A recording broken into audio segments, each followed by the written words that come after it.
Hello learners, I hope you are doing great. और advance spoken English sentence structure series में आप सभी का स्वागत है। तो आज की वीडियो में मैं आपको बताऊंगा कि आप कैसे इन हिंदी सेंटेंसेस को इंग्लिश में ट्रांसलेट कर सकते हैं। जैसे पार्टी के लिए 1,000 रुपये दूँ तो चलेगा, 500 रुपये दूँ तो चलेगा, अगर कल आऊँ तो चलेगा, अगर वो आपसे सीखे तो चलेगा। तो ये चलेगा को आप इंग्लिश में कैसे एक्सप्रेस कर सकते हो, तो ये जानने के लिए आपको वीडियो को लास्ट तक देखना है। और अभी तक अगर आपने मेरे चैनल को सब्सक्राइब नहीं किया है, so make sure you subscribe to my channel because it's completely free and you are not going to regret. So let's start the video. तो इस तरह के हिंदी सेंटेंसेस को ट्रांसलेट करने के लिए इस स्ट्रक्चर का यूज़ किया जाता है। इज़ इट ओके या फिर विल इट डू। मैं थोड़ा इसको चेंज कर लेता हूँ कलर को। इज़ इट ओके या फिर विल इट डू और उसके बाद एक प्रॉपर सेंटेंस। ठीक है, तो इसकी हिंदी क्या होती है? ठीक रहेगा या फिर चलेगा।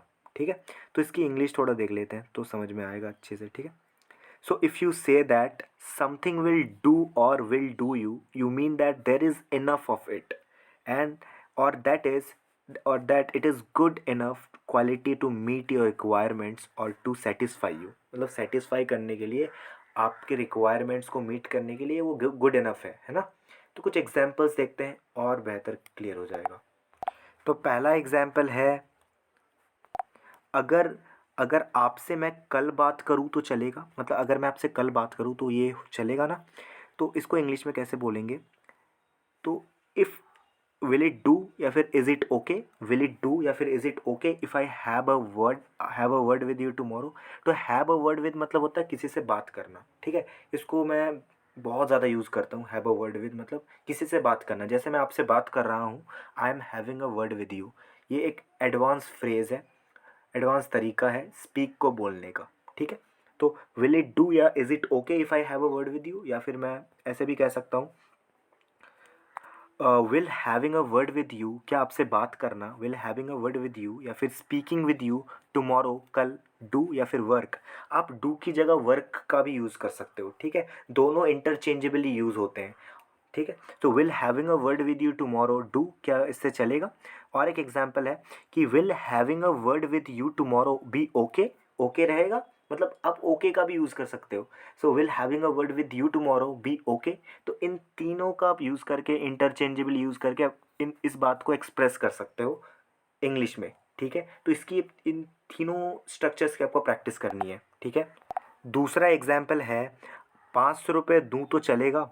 If I give 500 rupees will it do. मतलब काम चलेगा। या is it okay, is it okay का भी आप यूज़ कर सकते हो। या फिर विल 500 डू या फिर विल 500 वर्क, इसका भी आप यूज़ कर सकते हो। ठीक है, तीसरा एग्जाम्पल है, अगर कल आऊँ तो चलेगा। Will it do if I come tomorrow. तो यहाँ पर मैंने आई नहीं लिखा है, लेकिन ऑब्वियस है ये, है ना, कि मैं अपने बारे में ही बात कर रहा हूँ। तो will it do if I come tomorrow, आप विल इट डू की जगह इज़ इट ओके या फिर विल इट वर्क, आप डू की जगह वर्क का भी यूज़ कर सकते हो। Will it work if I come tomorrow, अगर कल आता हूँ तो चलेगा। चौथा एग्जाम्पल है, अगर वो आपसे सीखे तो चलेगा, ये चलेगा। Will it do if he learns from you, अगर वो आपसे सीखे तो ये चलेगा। विल इट डू की जगह वर्क का भी यूज़ कर सकते हो, विल इट वर्क। या फिर विल इट बी ओके, इसका भी आप यूज़ कर सकते हो। या फिर इज़ इट ओके, इसका भी आप यूज़ कर सकते हो। ये तीन चार जो तरीके हैं ना, इंटरचेंजेबली यूज़ होते हैं। ठीक है, आप कोई बिना किसी हेजिटेशन के यूज़ कर सकते हो। ठीक है, लेकिन प्रैक्टिस करनी पड़ेगी आपको। पांचवा एग्जाम्पल है, पार्टी के लिए 1,000 रुपये चलेगा। अगर मैं 1,000 रुपये दूँ या फिर 1,000 चलेगा, तो मैं इसको लिटरल ट्रांसलेट करता हूँ। विल 100 रुपीज़ डू या फिर work for the party. Will 100 rupees enough है, या डू या work for the party. Will it meet your requirement, क्या आपको रिक्वायरमेंट को मीट करेगा। विल इट डू या फिर विल इट वर्क या फिर विल इट बी ओके, या फिर ओके होगा ये, है ना। छठा सेंटेंस आपकी प्रैक्टिस के लिए आप मुझे ज़रूर बताना, और 3 से 4 जो जितने भी मैंने तरीके बताए हैं ना, उनका यूज़ करके इसको बनाना अच्छा लगेगा और आपकी प्रैक्टिस भी हो जाएगी। ठीक है, तो कभी भी आपको ये चलेगा वाले जो सेंटेंसेस है, अगर आपको इंग्लिश में बोलना है तो इसी स्ट्रक्चर का यूज़ करके आप बोल सकते हो।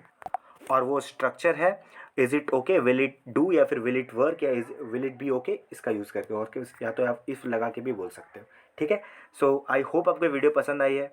वीडियो थोड़ी लंबी हो गई, लेकिन आई होप आपको वीडियो पसंद आई। वीडियो पसंद है, वीडियो को लाइक कर सकते हो, अपने फ्रेंड्स के साथ शेयर कर सकते हो। मेरे चैनल को आप सब्सक्राइब कर सकते हो ऐसे ही कंटेंट्स के लिए। और एक प्यारा सा ज़रूर कमेंट करना कि वीडियो कैसी लगी। Thank you so much for watching the video. I hope you enjoyed the video.